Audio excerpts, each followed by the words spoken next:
Coba bayangkan sejenak. Anda berdiri di halaman rumah sendiri. Tidak luas, mungkin hanya beberapa meter saja. Di sudut halaman itu berjajar beberapa planter bag hitam. Tingginya tidak seberapa, batangnya tidak terlalu besar.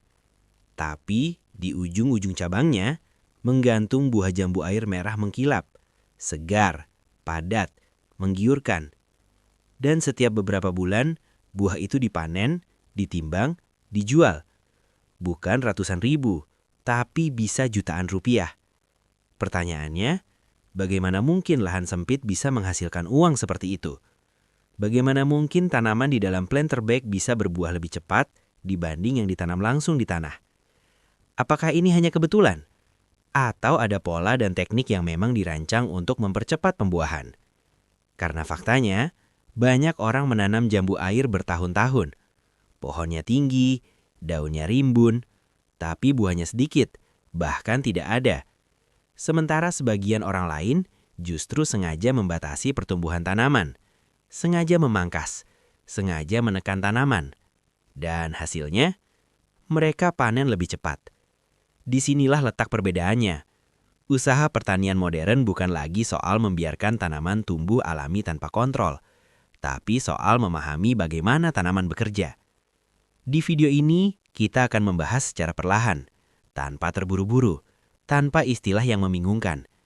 Kita akan kupas mulai dari kenapa jambu air sangat potensial untuk usaha rumahan, kenapa planter bag justru bisa menjadi keunggulan, bagaimana cara mengendalikan pertumbuhan vegetatif, dan bagaimana menghitung potensi keuntungan secara realistis. Jika Anda benar-benar ingin memulai usaha dari rumah, atau sedang mencari peluang agribisnis dengan modal terjangkau, maka bagian awal ini sangat penting untuk Anda pahami. Karena sebelum bicara teknik, Anda harus tahu dulu, mengapa usaha ini layak untuk diperjuangkan. Banyak orang ingin memulai usaha pertanian, tapi seringkali terhenti di satu pikiran. Apakah ini benar-benar menguntungkan? Apakah pasarnya ada? Apakah tidak terlalu lama menunggu hasilnya? Pertanyaan-pertanyaan ini wajar, karena usaha yang baik bukan hanya bisa ditanam, tapi juga bisa dijual. Dan disinilah jambu air punya keunggulan. Pertama, dari sisi waktu produksi. Jika Anda menggunakan bibit vegetatif seperti cangkok atau sambung pucuk, tanaman jambu air tidak perlu menunggu bertahun-tahun. Dalam kondisi perawatan yang tepat, 8-12 bulan sudah mulai belajar berbunga. Artinya, perputaran modal relatif lebih cepat dibanding banyak tanaman buah lain. Kedua, dari sisi permintaan pasar. Jambu air bukan buah musiman ekstrim. Ia dikonsumsi hampir sepanjang tahun. Digunakan untuk konsumsi keluarga, jualan buah potong, parsel buah, bahkan kebutuhan acara. Artinya, pasarnya tidak tergantung tren sesaat. Ketiga, dari sisi harga. Memang harga jambu air tidak setinggi durian atau anggur premium. Tapi, justru disitulah kekuatannya. Harganya stabil, permintaan rutin, dan bisa dipasarkan ke berbagai segmen. Keempat, dari sisi perawatan. Tanaman ini relatif lebih mudah dikendalikan dibanding tanaman buah besar seperti mangga atau alpukat. Ukuran tajuk bisa diatur, akar tidak agresif, dan sangat cocok untuk sistem pot atau planter bag. Inilah alasan mengapa banyak petani pekarangan mulai melirik jambu air sebagai sumber penghasilan tambahan. Karena mereka sadar, mereka tidak perlu punya lahan luas, mereka tidak perlu modal ratusan juta. Cukup mulai dari beberapa planter bag. Dan yang paling penting, tanaman ini bisa dipaksa masuk fase produktif lebih cepat jika kita memahami polanya. Itulah yang membedakan antara menanam untuk hobi dan menanam untuk usaha. Sekarang muncul pertanyaan penting. Kenapa harus planter bag? Kenapa tidak langsung tanam di tanah saja? Secara logika, tanah terlihat lebih alami, lebih luas, akar bisa bebas tumbuh. Tapi dalam sistem usaha skala kecil, justru kontrol adalah segalanya. Planter bag memberikan kontrol penuh. kontrol terhadap media tanam, kontrol terhadap nutrisi, kontrol terhadap air, bahkan kontrol terhadap pertumbuhan akar. Ketika tanaman ditanam langsung di tanah, akar bisa menyebar tanpa batas. Tanaman cenderung nyaman, dan ketika tanaman terlalu nyaman, ia cenderung fokus tumbuh, bukan berbuah. Berbeda dengan planter bag, ruang akar terbatas, nutrisi terukur, air bisa diatur presisi. Kondisi ini menciptakan tekanan ringan pada tanaman. Dan dalam dunia pertanian modern, stres ringan yang terkontrol justru memicu pembungaan. Selain itu, planter bag punya keuntungan praktis. Bisa dipindahkan jika tata letak ingin diubah, tidak merusak halaman, tidak permanen, mudah dikontrol drainasenya. Untuk lahan sempit seperti pekarangan rumah, ini solusi ideal. Bahkan beberapa petani kota memanfaatkan rooftop atau halaman paving untuk menanam jambu air dalam planter bag. Dan hasilnya tetap maksimal. Ukuran yang umum digunakan adalah 60 hingga 100 liter. Semakin besar ukuran, semakin stabil pertumbuhan akar. Namun tetap dalam batas yang bisa dikontrol. Media tanam pun bisa dirancang khusus. Campuran tanah, kompos, sekam bakar, dan sedikit pasir akan menciptakan tekstur gembur dan tidak becek. Karena satu kesalahan fatal dalam budidaya jambu air adalah genangan air. Akar yang terlalu basah akan membusuk, dan tanaman akan sulit masuk fase produktif. Itulah sebabnya, planter bag bukan sekedar wadah, tapi alat manajemen pertumbuhan. Dan ketika pertumbuhan bisa dikelola, maka produksi bisa diarahkan. Disinilah konsep budidaya modern bekerja. Bukan membiarkan alam berjalan sendiri, tapi bekerja sama dengan alam secara cerdas. Sekarang kita masuk ke bagian yang paling menentukan. Banyak orang menanam jambu air, tumbuh subur, daunnya lebat, tapi tidak kunjung berbuah. Kenapa? Karena tanaman berada terlalu lama di fase vegetatif. Secara alami, setiap tanaman memiliki dua naluri utama, bertahan hidup dan berkembang biak. Fase vegetatif adalah fase bertahan hidup. Tanaman membentuk akar kuat, batang membesar, daun diperbanyak untuk menangkap cahaya. Selama tanaman merasa aman dan nyaman, ia akan terus memperbesar tubuhnya. Artinya, jika nutrisi nitrogen berlimpah, air selalu cukup, dan akar bebas berkembang, tanaman tidak merasa perlu berbuah. Karena dalam logika alami tanaman, buah adalah alat reproduksi. Dan reproduksi terjadi saat tanaman merasa waktunya tepat. Inilah kunci yang sering tidak dipahami. Untuk mempercepat jambu air berbuah, kita harus mengalihkan energi tanaman. Bagaimana caranya? Pertama, teknik pemangkasan pucuk. Ketika pucuk aktif dipotong, dominasi apikal dihentikan. Dominasi apikal adalah kecenderungan tanaman untuk tumbuh ke atas. Saat pucuk dipangkas, hormon pertumbuhan berubah arah. Cabang samping mulai aktif. Semakin banyak cabang produktif, semakin besar peluang muncul bunga. Kedua, pengaturan nitrogen. Jika pupuk nitrogen terlalu tinggi, tanaman akan gemuk daun. Daunnya hijau tua, pertumbuhannya cepat, tapi sulit berbunga. Maka secara bertahap, nitrogen dikurangi.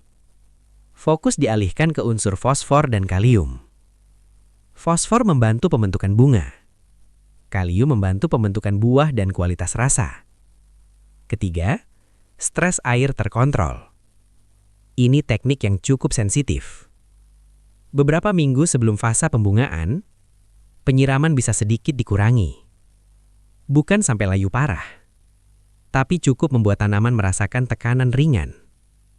Respons alami tanaman terhadap tekanan ini adalah mempercepat reproduksi. Namun teknik ini harus hati-hati. Jika berlebihan, tanaman justru rusak. Keempat, pengaturan akar. Dalam planter bag, akar memiliki ruang terbatas. Kondisi ini membantu mengendalikan pertumbuhan vegetatif. Karena energi tidak dihabiskan untuk memperluas akar tanpa batas. Inilah keunggulan sistem pot dibanding tanam langsung di tanah. Jadi sebenarnya, cepat berbuah bukanlah keajaiban. Itu adalah hasil dari pengendalian keseimbangan hormon dan nutrisi. Sekarang kita bicara soal bentuk tanaman. Bayangkan 2 pohon jambu air. Yang pertama, tumbuh tinggi menjulang. Cabangnya sedikit, fokus ke atas. Yang kedua, lebih pendek. Cabangnya menyebar. Strukturnya terbuka seperti mangkuk. Menurut Anda, mana yang lebih produktif? Jawabannya hampir selalu yang kedua. Karena buah muncul di cabang produktif, bukan di batang utama. Langkah awal pembentukan tajuk dimulai sejak tanaman masih muda. Saat tinggi mencapai sekitar 80 hingga 100 cm, batang utama dipotong. Tujuannya agar keluar 3 hingga 4 cabang primer. Setelah cabang primer tumbuh 30 hingga 40 cm, ujungnya dipangkas lagi. Dari situ akan muncul cabang sekunder. Dan dari cabang sekunder inilah biasanya bunga mulai muncul. Semakin sering dipangkas dengan pola benar, semakin banyak titik potensi bunga. Namun, ada hal penting. Pemangkasan harus dilakukan dengan alat steril.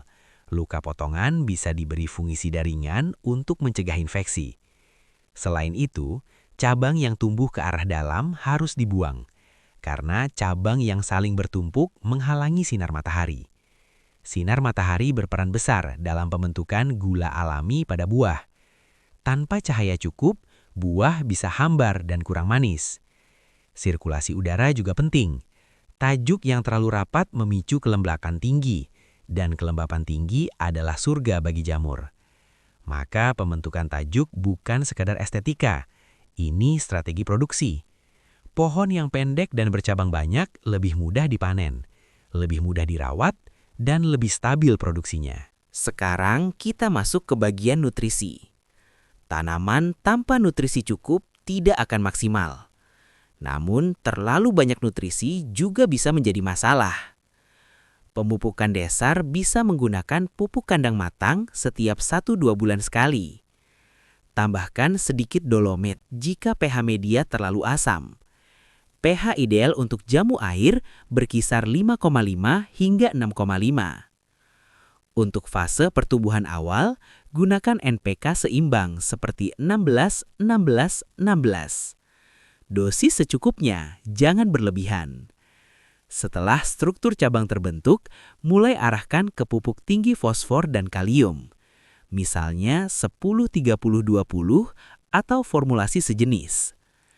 Kalium sangat penting untuk meningkatkan ukuran dan rasa buah.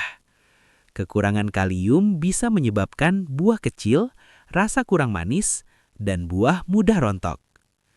Selain pupuk akar, pupuk daun juga bisa digunakan.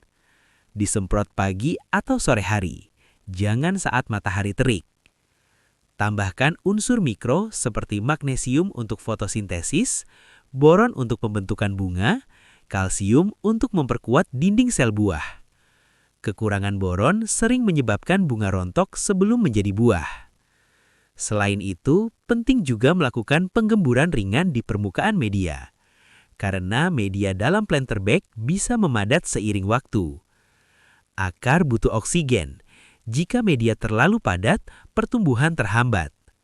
Dan satu hal lagi yang sering dilupakan. Istirahatkan tanaman setelah panen besar. Berikan nutrisi pemulihan, jangan langsung dipaksa berbunga lagi. Tanaman yang dipaksa terus-menerus akan mengalami penurunan produktivitas. Dalam budidaya, keseimbangan lebih penting daripada kecepatan. Mari kita buat simulasi lebih detail. Misalnya, Anda menanam 30 planter bag. Total modal bisa sekitar 3 hingga 4 juta rupiah. Jika tiap pohon menghasilkan rata-rata 6 kg per panen, 30 dikali 6 kg hasilnya 180 kg. Jika harga jual rata-rata 22.000 per kilogram, 180 dikali 22.000 hasilnya 3,96 juta rupiah per panen. Jika dalam setahun bisa panen 3 kali produktif, hampir 12 juta rupiah omset kotor. Dan itu dari halaman rumah. Bayangkan, jika dikembangkan menjadi 100 planter bag. skalanya bisa meningkat signifikan. Jangan hanya jual buah biasa. Anda bisa sortir berdasarkan ukuran, kemas dalam box premium, jual langsung ke konsumen, gunakan sistem pre-order. Buah yang dibungkus sejak kecil biasanya lebih mulus, harga bisa lebih tinggi. Bahkan, beberapa petani menjual sistem petik sendiri. Pembeli datang langsung ke rumah. Nilai jual naik karena pengalaman. Usaha tidak selalu harus besar di awal. Kadang cukup satu langkah kecil. Satu planter bag, satu bibit unggul. Yang penting bukan seberapa besar lahan Anda, tapi seberapa serius Anda merawatnya. Jambu air cepat berbuah bukan sekadar teknik. Ini soal memahami keseimbangan tanaman. Ketika Anda mengerti ritmenya, tanaman akan memberi hasil. Mulailah dari yang ada. Rawat dengan konsisten. Evaluasi setiap panen. Dan siapa tahu, beberapa tahun ke depan, halaman rumah Anda bukan hanya tempat bersantai, tetapi sumber rezeki yang terus bertumbuh. Semoga usaha yang Anda mulai menjadi jalan keberkahan.